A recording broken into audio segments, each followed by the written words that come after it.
সবারই স্বপ্ন থাকে একটা সুন্দর গোছানো বাড়িতে থাকার, তবে সেটা যদি নিজের হয় তাহলে সেটা আনন্দের আর সীমা থাকে না। আরে কেমন লাগলো আমার নতুন ফ্ল্যাট?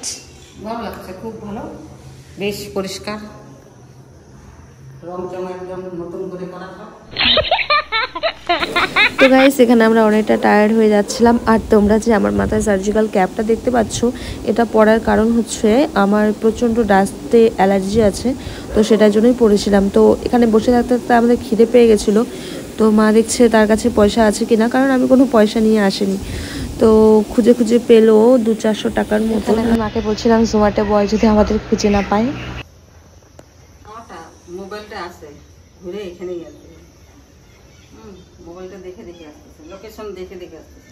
বাবা লোকেশন, পয়সা নিছো? পয়সা দেখি। এই যে এখানে এখানে নিছি 211 টাকা। চলে আসবে, যাও, নাহলে ওইদিকে পার হয়ে যাবে। তো গাইস, ঘরের জন্য অনেক কিছু কেনাকাটি তো করতেই হবে, কিন্তু এই দুটো টুল নিয়েছিলাম আজকে জাস্ট এখানে এসে বসার জন্য। তো আমাদের জোম্যাটো বয় চলে এসছে, তো মা চলে গেছে ওখানে খাবারটা রিসিভ করতে। নিউ ডে নিউ ডিশ, মোটেও নিউ ডিশ নয়, চলো পুরনো ডিশটাই ট্রাই করা যাক।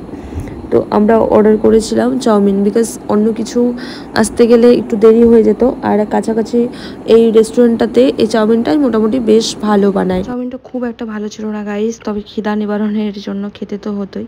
তারপর অনেকক্ষণ বসে থাকতে থাকতে একদম ঘুম পেয়ে যাচ্ছিলো আমার। তো এই স্ল্যাবটাতেই আমি কিচেনে গিয়ে ঘুমিয়ে পড়ছিলাম, মোটামুটি 1 ঘন্টা মতন ঘুমিয়ে গেছিলাম বিগ বস দেখতে দেখতে। আর তোমার বিগ বস দেখতে কারা কারা ভালোবাসো? আমার কিন্তু খুব ভালো লাগে। তারপরে এই যে আমাদের সমস্ত জিনিসপত্র একটা গাড়িতেই চলে আসলো। তারপর জিনিসগুলো ঢুকিয়ে নিয়ে গোছগাছ এখনও হয়নি, তবে খিদে পেয়ে গেছিলো সবার, তো রান্না বসিয়ে দিয়েছিলাম। তো বিয়ে বাড়ির বাজনা শুনতে শুনতে গাইস সকাল হয়ে গেল। তো ঘর বাড়ি যতই এলোমেলো থাকুক না কেন, খাওয়া দাওয়া তো ছাড়া যাবে না, বিশেষ করে যখন বাড়িতে আত্মীয় আসে। তো রান্নার প্রিপারেশনে লেগে গেলাম সকাল সকাল। আর খুব ভালো ছিল কি, আমার ছুটিয়ে ছিল, তো মিস্ত্রি চলে আসলো। তারপর যেখানে যেখানে লাইট ফাইট লাগানোর ছিল সেগুলো লাগাচ্ছে, টিভি লাগাচ্ছে।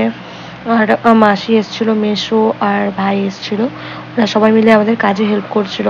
তো এখানে মাছটা, ইলিশ মাছটা রান্নার জন্য গ্রেভিটা হয়ে গেছে। তো একটু ফুটে এলেই আমি মাছগুলো দিয়ে ওপর থেকে কিছু একটা দিয়ে নামিয়ে নেব। ওই ইলিশ ভাজার তেলটা দিয়ে নামিয়ে নিয়েছি। তো এখানে বসে বসে আমরা গল্প করছিলাম। তারপর সন্ধ্যের দিকে চলে গেলাম একটু শপিং করতে ওদের জন্য। তো শপিং করতে গেছি মোটামুটি 7:30টার দিকে।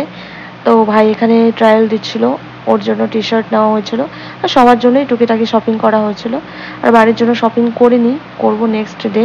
তোমাদের সাথে অবশ্যই আমি ব্লগ শেয়ার করব কী কী কিনলাম। তো এই গাড়িটা দেখে মনে হচ্ছিল আমার যদি হতো তাহলে কত ভালো হতো, এই বৃষ্টির মধ্যে গাড়িটাতে করে চলে যেতাম। তো যাই হোক, একটু আমিও ভাগ্যবতী।